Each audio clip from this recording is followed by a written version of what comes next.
Without further ado, I am delighted to introduce my colleague, Beth Christ, who is the Youth and Family Services Consultant at the Colorado State Library, as well as Becky Laughlin, who is the Patron Services Supervisor for the High Plains Library District.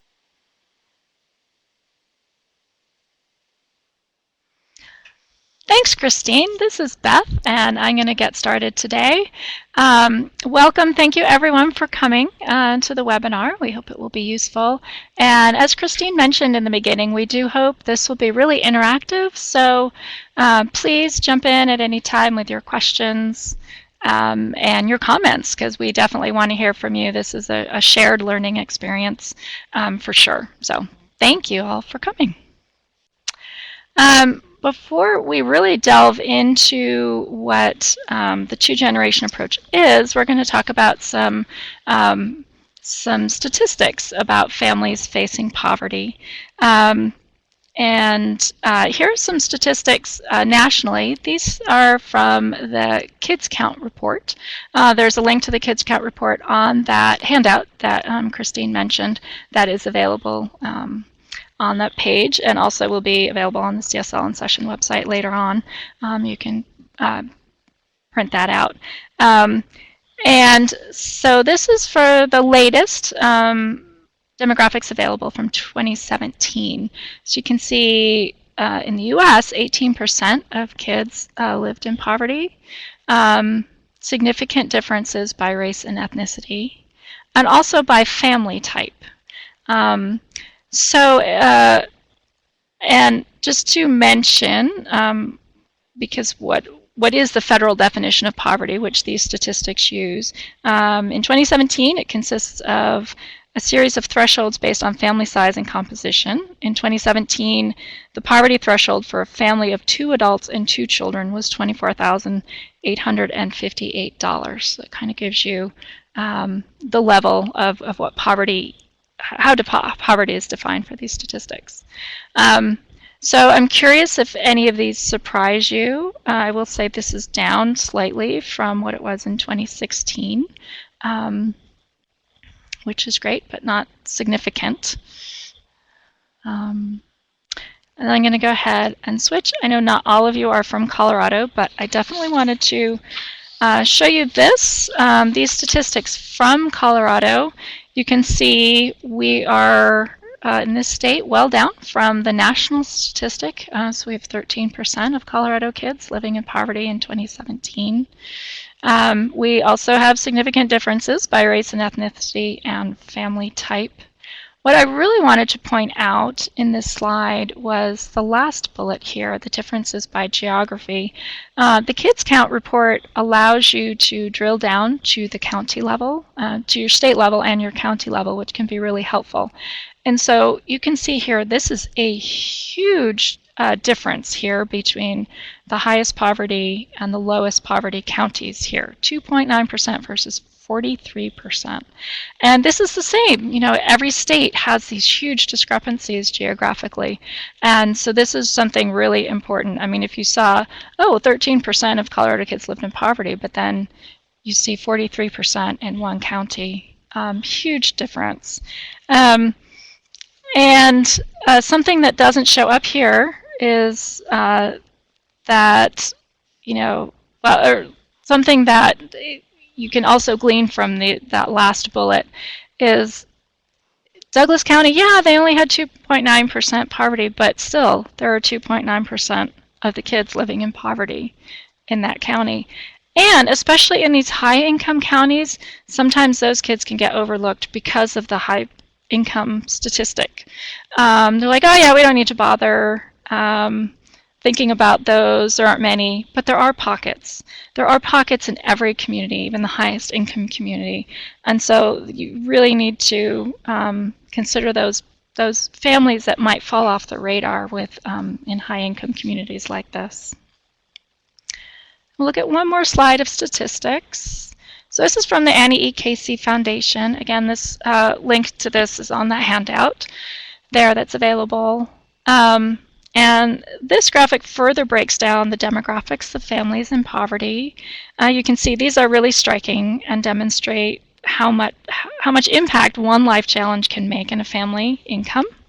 And the effect on kids during their childhood and really throughout their whole lives is unfortunately very significant.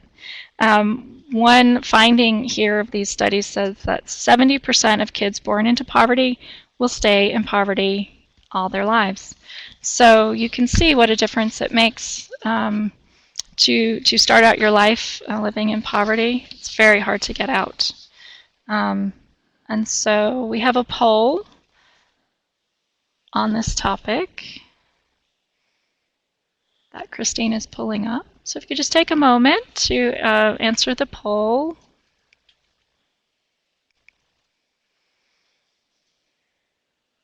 Just kind of give us an idea of where you are from.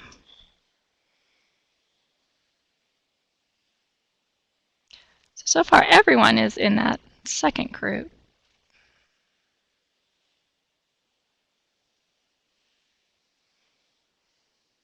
Okay, so it looks pretty universal that, we have one that says the majority of patrons are experiencing poverty, and some, let's say some of them are. Okay, great, and just again, something for you to consider. All right, thanks.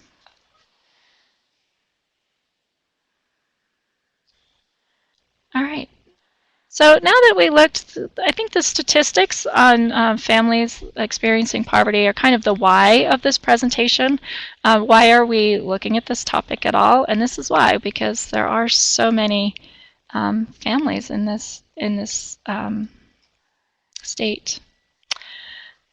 So just to give you a little history on the two-generation approach before we really delve into it. And first we may, Becky and I may use for ease the common abbreviation of 2-gen approach instead of the full 2-generation approach to fighting poverty. So if you hear 2-gen or 2-gen approach, that is just a kind of a shortened version of 2-generation approach to fighting poverty. So traditionally, local government, state government, and nonprofits provided services for kids and adults separately. There were some community partnerships, for sure. I mean, this is going way back. So, but it really was, there were services focused on the kids, services focused on the adults, without a lot of overlap in those services, which is great. All services for any age is fantastic, of course, absolutely. Then in the 1990s, early 2000s, an increase in programs that taught parenting skills. They might have provided some childcare. They may have helped adults with employment and things like that.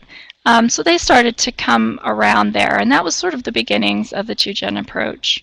And then in the early 2000s, there was really this mashup of family investment theory, which says that parents who have a higher income generally have more resources to invest in their kids. For instance, they'll have more books, they can provide more enrichment activities for their kids in the summer, perhaps tutoring, travel, things like that, and thus kids benefit from the higher income. Also, human capital theory, which is, in brief, the total of a person's education, personal attributes, knowledge, competencies, and social connections come together to form that person's sort of earning potential over time. So these two formed to lead to the 2-gen approach, and then sort of in the recently you've heard the term 2-gen approach. There is a program that does predate this by a lot, which was really the first of its kind and the front runner, the forerunner of the 2-gen approach, which is the Head Start program, which really does embrace the 2-gen approach. So we're going to get into that now more. So what is the 2-gen approach? When programs and policies are designed with the whole family's educational and economic future in mind, and families are assisted together to reach the social networks and resources they need to be successful in life, opportunity really does become a family tradition. Fragmented approaches to serving families that separately address the needs of children and their caregivers can leave either the child or the caregiver behind, reducing the likelihood of success for all members of the family. So, for instance, think about kids who may be able to get a free slot in a high-quality preschool program. That is fantastic, right? That's wonderful. On the other hand, if they go home and they don't have adequate food to eat, they're not seeing the whole potential that high-quality preschool has. And on the flip side, perhaps the parents are in college.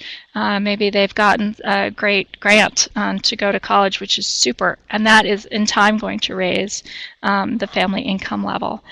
On the other hand, the kids may not have adequate after-school care during that time.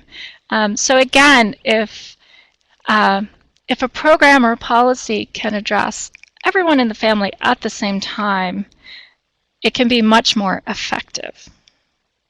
So the two-gen approach really does bring all family members together, along together, assesses all family members together, and provides family members with opportunities to be successful.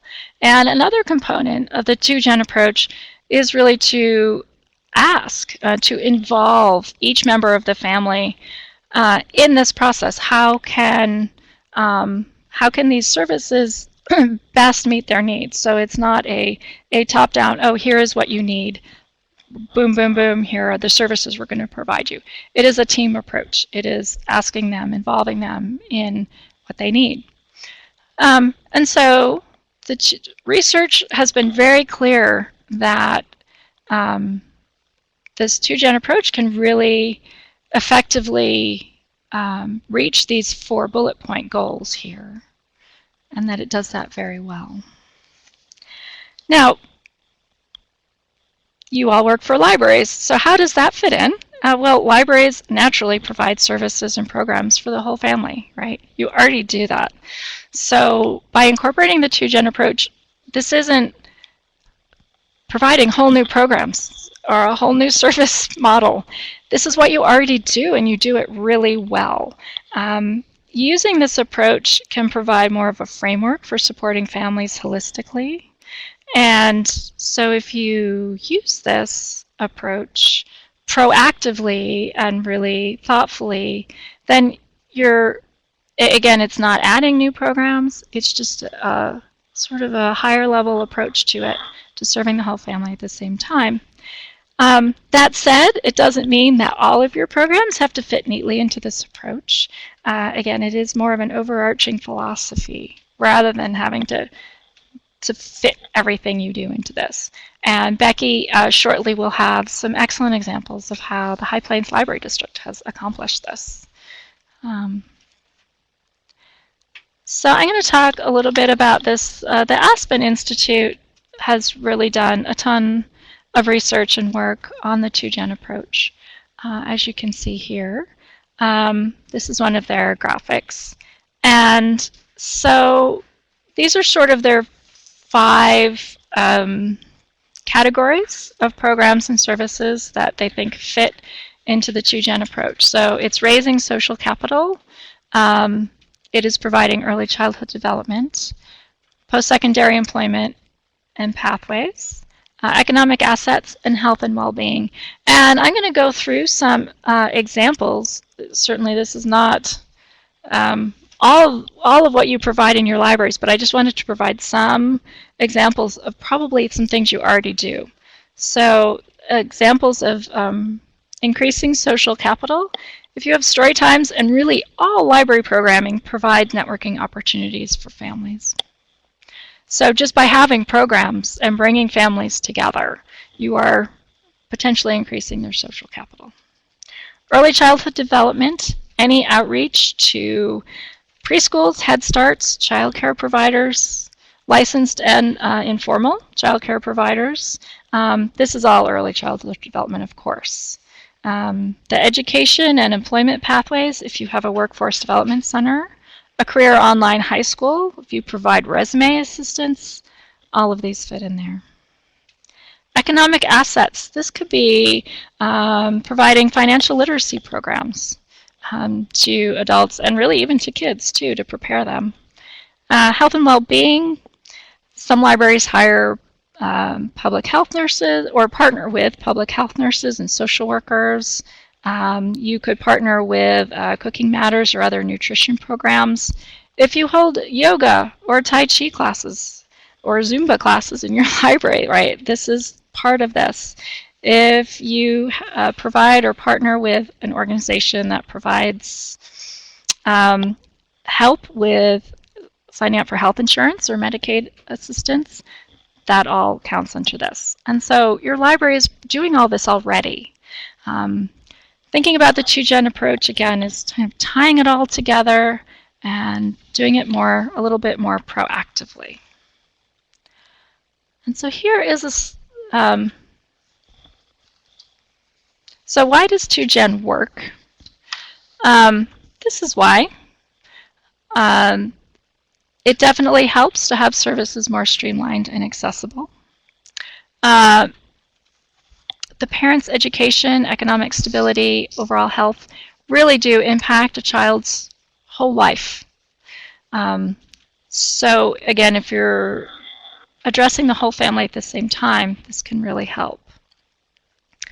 The children's education and healthy development really can inspire parents, and if everyone's doing well, then that just increases the fact that, the chance that everyone will do well.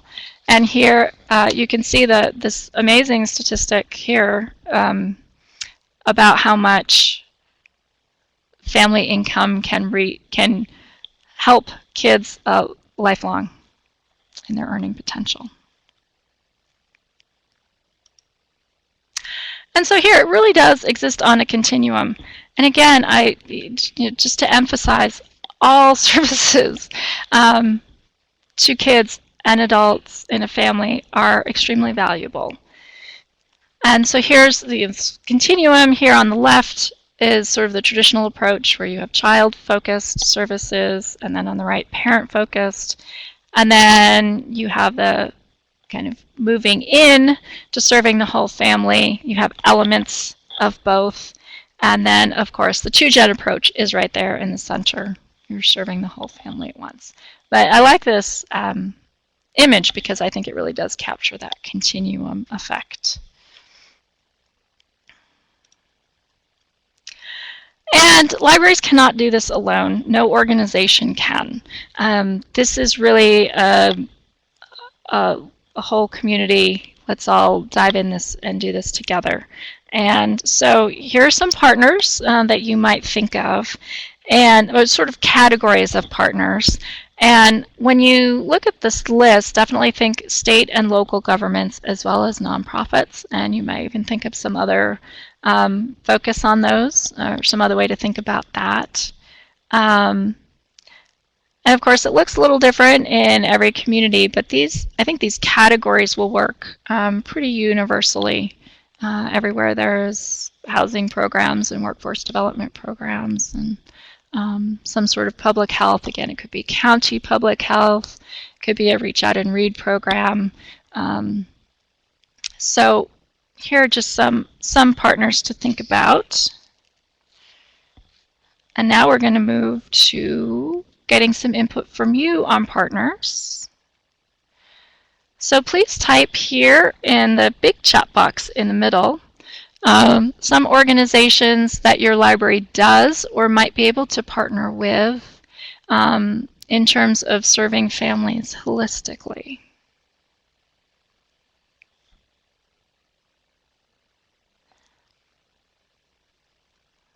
I see Nicanor typing. Thanks, Nicanor. Refugee resettlement agencies, absolutely. That's great.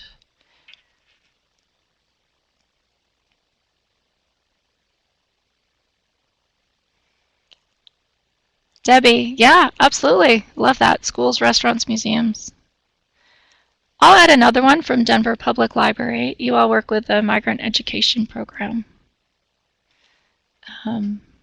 which is a great partner for this type of work. Oh, ESL partners, that's great, Debbie, thanks. Yeah, any program that teaches English as a second language definitely fits this.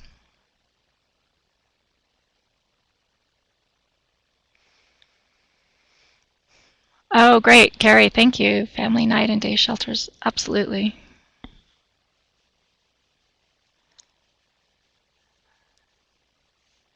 Oh, good, we have lots of typing going on.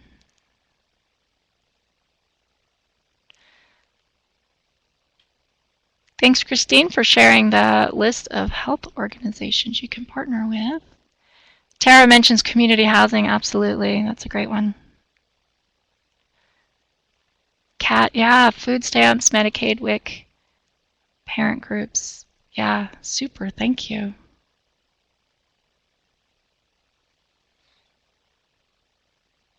Great, well, thank you for sharing those. I think this is a great list.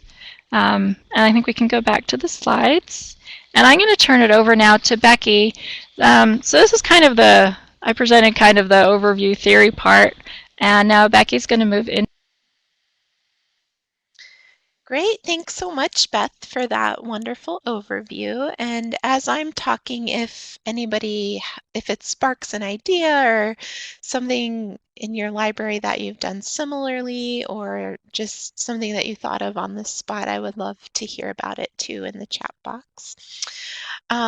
So as you can see on this slide, I've outlined a little bit of our demographics in the High Plains Library District. We cover all of Weld County and a little tiny portion of Boulder County. And as you can see, we have about the same state average of children living in poverty, and almost half of the children qualifying for free or reduced lunch. So if you're not familiar with Weld County, our service area is heavily agricultural and includes the city of Greeley. However, in recent years, we've also seen a growing oil and gas industry. So in order to provide enough labor for both of those industries, they have brought in quite a few immigrants and refugees from all over the world, including Central America, Asia, and Africa. So many of the patrons that we're now serving, that we're seeing in our community, are English language learners. And I see that a lot of you are from Denver and other areas of Colorado where I think that's probably the case as well. So a lot of the examples that I'll give today refer specifically to literacy or English language learning support for immigrants and refugees. However, some of them, other examples, will refer to a wider population of lower income families. And hopefully all of the examples will translate into ideas that you can take away for your libraries. So as was mentioned in the partnership brainstorm, we also partner with women, infants, and children, which is part of our county services. So in case you're not familiar with women, infants, children, they provide supplemental foods, healthcare referrals, nutrition education, nursing education for postpartum women, and other resources for infants and children up to age 5 who are found to be at nutritional risk. So as part of our county's program, we've partnered with them, or they've partnered with us, to provide 1,000 books before kindergarten materials. And when we register children for this program, we include a backpack full of materials like books, nursery rhyme, handouts, literacy tips and information for parents, a registration form for parents, and the first reading log where they can keep track of their first 100 books. And by partnering with this group, we're getting the babies involved right from birth, which is kind of ideal. because of course that sets them on a course for literacy success as they grow. So this has been a really great partnership, just to go hand in hand with the other types of information that their constituents are receiving and kind of incorporating the literacy element into it right from the start. Another county program that we partner with is one that serves children with special needs. It's called the Healthcare Program for Children with Special Needs, and I would encourage you to look in your own municipalities to find out who serves your patrons with special needs, because especially now as there's more and more diagnosis of these particular special needs, what do you call them? Just diagnoses. There are more and more municipal services and state services for children. And what this service does is provides referrals for medical care, home specialty care, funding resources, community resources, and connects families with support groups to help deal with their special needs issues. So we've partnered with them to give a 30-minute presentation, sometimes in Spanish, sometimes in English, about all of our library services so that the parents can get a sense for what services we provide that may benefit them, whether it's to help their child with special needs or to improve their own lives in other ways. And then because the children are present at these community gatherings that they put on, we've also offered a story time immediately afterward for the children. So this is another example of going through a partner that serves both parents and children and provides information, entertainment, and hopefully inspiration to the families that are dealing with this. Finally, our county has a healthy eating, healthy lifestyle initiative that they have asked many other local providers throughout the county to participate in, including us at the library. So we've helped promote their campaigns in the library, including Screen-Free Week, other healthy eating campaigns, and the 9 Ways to Grow Healthy Colorado Kids campaign. And what we have been able to do is promote their initiatives, but also they turn around and use some of our library programs and events to support their campaigns. For instance, the Screen-Free campaign as examples of what people can do during Screen-Free Week. So because we're helping to promote each other's initiatives, this has really been a mutually beneficial partnership with this portion of the county's services. So again, I would encourage you to look at your city and county and find out where you might be able to fit in some library outreach and community engagement. As Beth mentioned, we have a large network of Head Start services in Weld County.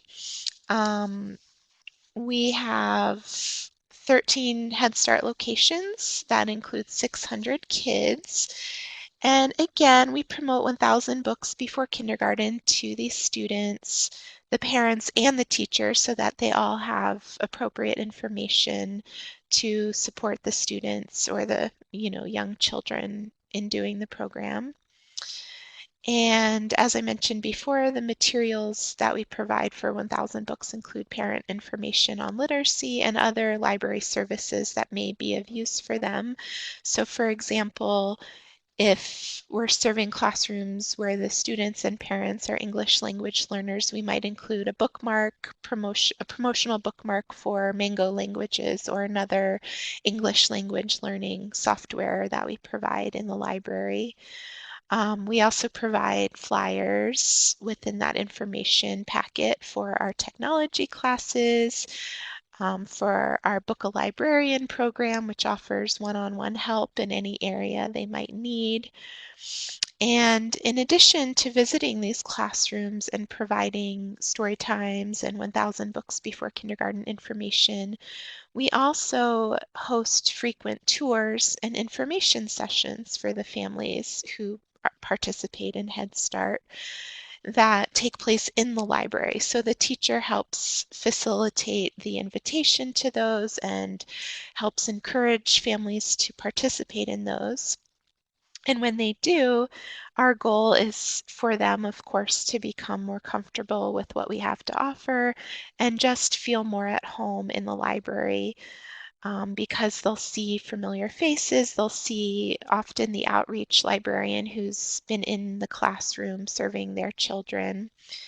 And then they'll also get to know the local staff of the branch that wherever the event is taking place.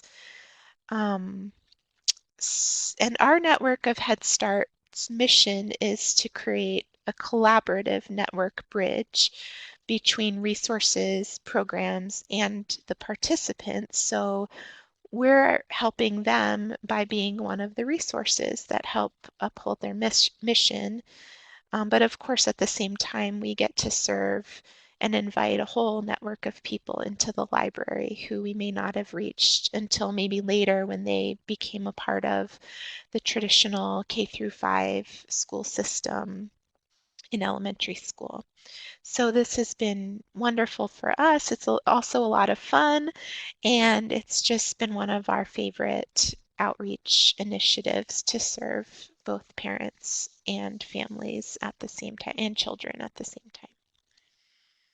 This is an example of a handout that we give at our early childhood education events or story times, just like the ones we do at Head Start. So we usually focus on one of the early literacy practices. We talk about what we read and what we sang in case they want to refer back to it or have come to the library and check out some of those materials. And we try to make it personal by introducing the storytime presenter so that they have a name. You know, kids always go home and talk about Miss Christina coming to the library or whomever is presenting. And so this kind of bridges the gap between the parents who aren't necessarily always in the classroom and the students, so they have something to refer to.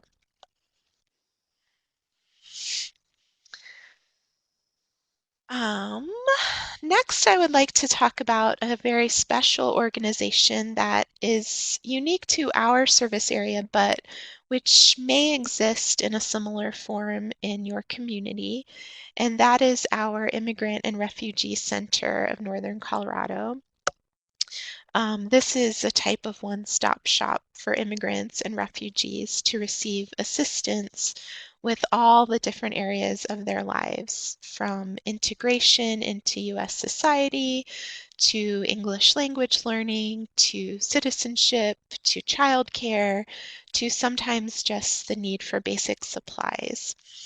And I mentioned the mission of our Head Start network, and I think those are the organization's missions that you may be partnering with are important to pay attention to, because often they are discussing connection with the community, and so mostly would be happy to have you as a partner. So the Immigrant and Refugee Center's mission is to empower and advocate for their constituents and to connect them to the community. So that's where we come in.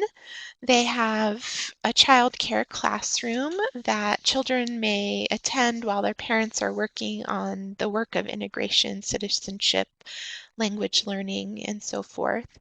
And so we are one of the partners that volunteer to provide story times to this classroom once a week. We have immigrants from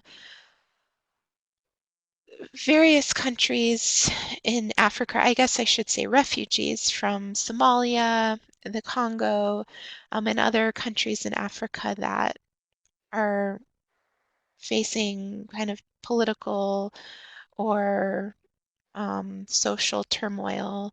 We have a lot of refugees from Asia, Burma, Thailand, and of course, refugees and immigrants from Central America. So when we're working with the students, again, we try to provide a familiar face and a consistent face since many of them are going through some sort of trauma. And just as we do in the Head Start classrooms and with the WIC participants, we provide information about our services and programs to both the children and the parents, both on literacy and other resources that we provide in the library. And we also provide citizenship classes for the center. And that's just something that we've integrated into our library outreach services so that it's now something that we're upholding for the refugee center completely, and that we fully own, but are very happy to provide for them. And we also take some time at the beginning of each of those classes to discuss library resources, mostly online resources that can help them with whatever they need help with, including English language learning. We also provide technology classes, and as pictured here, we have an on-site lending library that anyone who frequents the center can use. This is something that we update weekly and that we provide resources as much as we can that are bilingual, although in some of the languages that we're working with, it's difficult to find resources to provide in the library or in our lending library here. But of course, we provide books for all ages. So there are picture books, board books, all the way up to large print books in the lending library. So that's been very popular. In case I haven't mentioned it before, I want to be clear that we have a very large and dedicated outreach and community engagement department that's doing the work that I'm mentioning here. So I'm not taking credit for this, I'm just the messenger. And in case you're thinking, wow, how would I ever possibly do this? You don't have to do it alone. It's okay to start small and start with one project and then see how it blossoms, or if not, one project is great. But I just wanted to make sure that I mentioned this is really taking a village of people, and hopefully you'll see something in here that will, even if it's providing, a cabinet with books in it, that is an excellent way to begin. We also do several after-school programs. So we've kind of covered a lot of the early literacy classrooms that we visit and try to connect the parents with information through young children. We also visit several after-school programs in Greeley, including the Boys and Girls Club, where we go once a month to give an older kid story time and do a craft. For instance, this month we're doing a music themed story time, and of course we'll be promoting our summer reading program. We also go to an after school program that is provided by the local rec center. So that's something that you can look into in your community. This is one that we go to every week, and that's pictured here to provide a STEM program and activity. And here you can see in the on the slide photos of our outreach librarians preparing a soil experiment, and then the students working on the experiment outside on the grass. And this month they're working on something which sounds really fun, which is a mock archaeological dig. So our outreach librarians spend a lot of time organizing these STEM programs, and we also have received grants for STEM kits that they can take that are sort of a program in a box. So any way that they can make it more efficient, they are trying to do. And of course, we'll keep up the visits in the summer, even though the kids aren't in school, they'll still be attending this particular program through the rec center. And we'll still be focusing on STEM, but we'll also help them to work on and hopefully complete the summer reading program. So some of the outreach that you can do to kind of support 2Gen could even be for a short period of time. It doesn't have to be an established partnership that goes on and on forever. It could be for the summer, just getting parents and kids involved in summer reading. For the after school programs, it's a little bit trickier to reach the parents because they're not always present at the same time that we are or on the same site as we are. However, we are able to work with them sometimes at pickup and drop off. Sometimes the programs will have special holiday celebrations that we're a part of or invited to.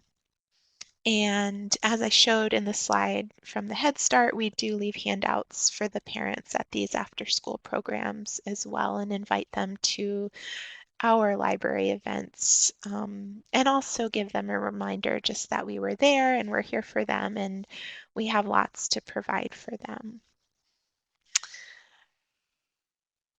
And on this slide, we have another partner called Soccer Without Borders that's similar to the other after-school programs in that we host some off-site events where we provide services to parents and students. Now, this particular organization only has, I think, 7 chapters in all of the world. It's an international organization, and the Colorado chapter is in Greeley, so we just happen to be there too. So if you look on their website, you might feel crestfallen if you can't provide this exact program, but I'm certain that there's something similar where a community organization is combining play with education and community. So if you need help finding that, you can contact one of us and we'll help you track it down. But again, their focus is on play and uniting kids through the particular sport of soccer, but they also have an education component and they also have a community connection component, and all of that is stated in their mission. So again, mission, mission, mission, your partners are looking for community connections, and it becomes really easy for us as librarians to be one of the community partners that can serve in that capacity for them. So we've provided some of the similar resources and events that we've done for the other after-school programs. The next one is another national organization that has chapters all over the state of Colorado and all over the United States. It's Home Instruction for Parents of Preschool Youngsters. We call it our HIPPIES. And HIPPIE, if you're not familiar, is an evidence-based home visiting program that helps parents prepare their preschoolers for kindergarten. Perfect partner for the library. And they have a relational learning model where parents work with mentors who demonstrate learning strategies for children. And in our community, the mentors also speak the language of the families in the community. So, as I've mentioned, we have several refugees and immigrants from all over the world. So we're looking at families that speak Spanish, French, Swahili, Somali, Rohingya, Burmese, Thai, Chin, just many more languages than the library would necessarily be able to provide services for effectively at this point, although that's always our goal. So what we do is partner with the home visitors that are going into the families' homes and train them to provide information to the family. And we also train them to do story times in the library. So again, it's kind of a model where we piggyback on the existing model of service that they're already doing, and then we try to add an element of inviting the patrons into the library so that they're getting the information and access to resources at home, but they also are becoming familiar and feeling welcome in the library. Some of the things we've done over the years include providing early literacy kits for parents to check out at their home visitation. So you may have these circulating in your own libraries, or you may have them as part of another program. But just kits on different themes with books on that theme and other manipulatives that they can enjoy at home. And then recently we've done some bilingual story times in the library. So we invite everybody and focus on a particular one of the languages that the mentors are able to speak. And one of our librarians meets with the Hippie mentor or home visitor ahead of time, and they kind of fashion a story time where they may read a book in English, and then either the mentor, if they're comfortable, will read the book again in their original language. And then whomever is there, whether they speak the language or not, that we're focusing on that time, will also learn words in that language. So it's really fun, and it's really welcoming for parents. And it's a way too that the library can provide a multilingual story time when we don't necessarily have the staff to do that. So that's been a lot of fun and very successful for us. And then, of course, as Beth mentioned, things that you're already doing can be examples of 2Gen services or the 2Gen approach. We, of course, have bookmobiles, especially because we're in a very rural area. So we are trying to provide more and more technology services on those bookmobiles. We recently have acquired this food truck pop-up library. I call it the book truck pop-up because it looks like a food truck, but this is something that we can take to other outreach events and just have as kind of a focal point so that we can attract kids, parents, anybody of any age, and they can actually check out books from this vehicle.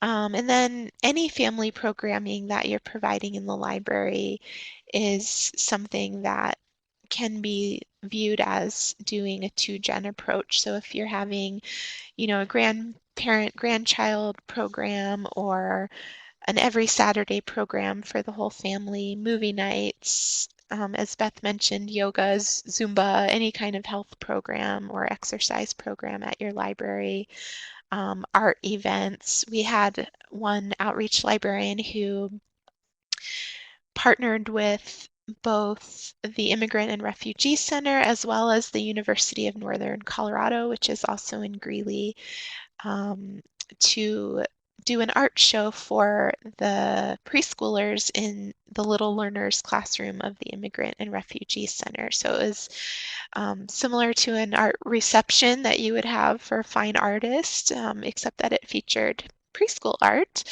And that was a lot of fun for her and for the families. And it also connected the university with the Immigrant and Refugee Center. So that's, another way that you can get help is to bring in a third partner for support, resources, space, if that's something that you're lacking, and just any other resources that you might need. So I think that about wraps it up. These are some of our partners. Of course, the Immigrant and Refugee Center. If you have a United Way in your community, or most communities also have an early childhood council that are particularly focused on bringing partners together who work with children and families. So if there's any way for your library to serve on that, you can easily become connected with a network of other providers and partners. The university, your city and county resources, any other nonprofit like Catholic Charities, any of these are potential partners to begin with and hopefully to grow with. Are there any questions or comments, or did it spark any ideas for you? Are you already doing?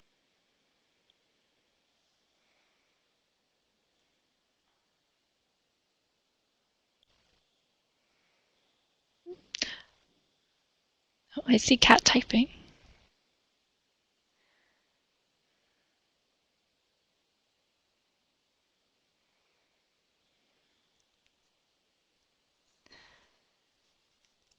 Yeah, Cat Hippie is an amazing program.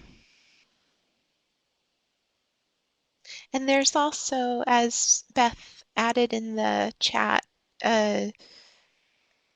another branch of the kind of overarching organization that I think manages Hippie, which is Parents as Teachers, and that focuses on younger, non-preschool, younger babies who are younger than preschool age, so infants and toddlers. Yeah, But both it's great also programs. home visitation program. And I wanted to mention too that because we're a larger library district, we try to keep an up-to-date list with the names of our partners and the contact names, and kind of a summary of what we've done with them, just, for organizational legacy, or in case we need to pass it on to anybody else. Or hopefully, if it's growing, we can kind of track the partnerships that we have and the work that we're doing. So that's kind of a logistical piece, but that has been very important to keep track of. And it also helps us with communication across branches and kind of cross promoting events and services both within and outside of the library. It also is a place where we can track potential opportunities for someone who may have a particular skill or a particular passion to work with.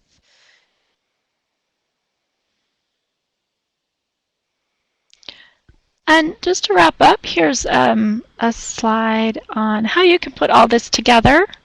Oh, Sorry. if you could. Sorry.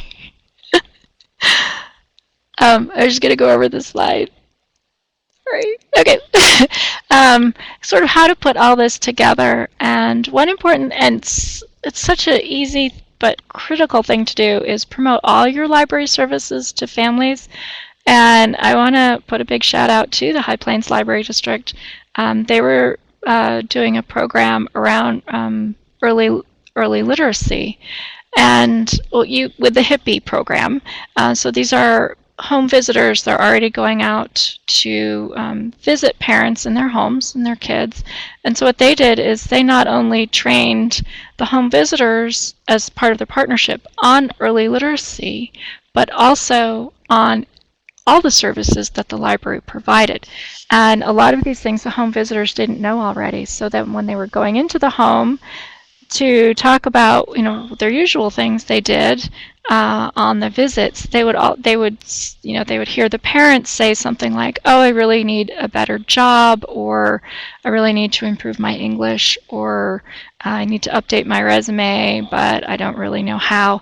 And the home visitors would say, "Oh, well, they have those services at the library and they're all free." And just because of that one simple interaction and that one proactive action that the library staff took to train the home visitors on all their services, they saw these whole families coming into the library after that and saying, hey, I heard you not only have these story times, but also this ESL class, and I need that. And so just that one simple proactive measure can make a huge difference. Definitely look at what is the 2Gen landscape already in your community.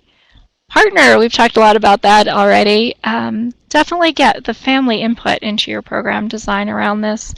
This is not top-down. This is very interactive. So ask the families about their goals and what they need to achieve them. Proactively include this approach in your policies, mission statement, and vision. I'll throw in extremely quickly, this also includes removing barriers to your library services. For instance, overdue fines. That is a huge barrier to families experiencing poverty, and the High Plains Library District did away with fines, and I know some of your libraries here did too. But we have some resources on that in the handout. And also remember, one size doesn't fit all. Each of your communities and families are unique, so definitely tailor this to what you need. I think we're just about out of time, so I think Christine's going to wrap us up.